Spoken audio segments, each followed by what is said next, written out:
एक बार की बात है। गौतम बुद्ध का आनंद नाम का एक प्रिय शिष्य था। वह उसके साथ नदी के किनारे टहल रहे थे। तभी उन्होंने देखा कि एक युवा राजकुमारी शाही पालकी के पास खड़ी थी। वह चिंतित दिख रही थी। बुद्ध उसके पास गए। तब उन्हें पता चला कि वह पास के राज्य से लौट रही है। उसकी यह यात्रा थका देने वाली थी, इसलिए पालकी को ढोने वाले सेवक थक चुके थे। राजकुमारी को आगे ले जाना उनके बस से बाहर हो रहा था, लेकिन राजकुमारी को किसी खास अवसर के लिए महल जल्दी पहुंचना था, इसलिए राजकुमारी बहुत चिंतित थी। बुद्ध ने फैसला किया कि वे राजकुमारी को मदद का प्रस्ताव भेजेंगे। इस प्रस्ताव से राजकुमारी की परेशानी थोड़ी कम हुई।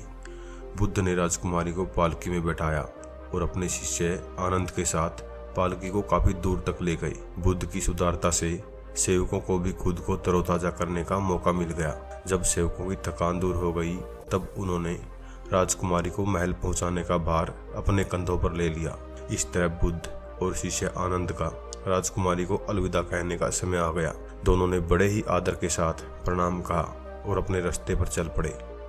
लेकिन राजकुमारी ने इस सहायता के लिए किसी भी तरह का आभार नहीं दिखाया, बस उसने हाथ लहराकर अलविदा कह दिया था। आनंद राजकुमारी के इस बर्ताव से अंदर ही अंदर काफी नाराज था, लेकिन वह चुपचाप चल रहा था, इस उम्मीद में कि बुद्ध इस पर कोई प्रतिक्रिया देंगे। मगर इसके विपरीत बुद्ध के चेहरे पर एक अजीब सी खामोशी थी, और इस खामोशी में एक अपार शांति थी। इस बात से आनंद बहुत हैरान था। अब चुप रहना उसके लिए मुश्किल हो रहा था। उसने नाराजगी भरे लहजे में कहा, वह हमारी सहायता के लिए थोड़ा तो आभार व्यक्त कर सकती थी ना? क्या आपको नहीं लगता उस राजकुमारी को शिष्टाचार सिखाने की जरूरत थी? बुद्ध धीरे से मुस्कुराकर बोले, आनंद, किसी चीज से बहुत ज्यादा उम्मीद लगा लेना हमारे निराशा का कारण बन जाता है। आनंद को यकीन नहीं हुआ कि बुद्ध ऐसा कैसे बोल सकते हैं। उसने कहा, हम उसे इतनी दूर तक ले गए, कम से कम वह मुस्कुराकर अलविदा तो कह सकती थी। क्या एक मुस्कान भी उसके लिए बहुत कीमती थी?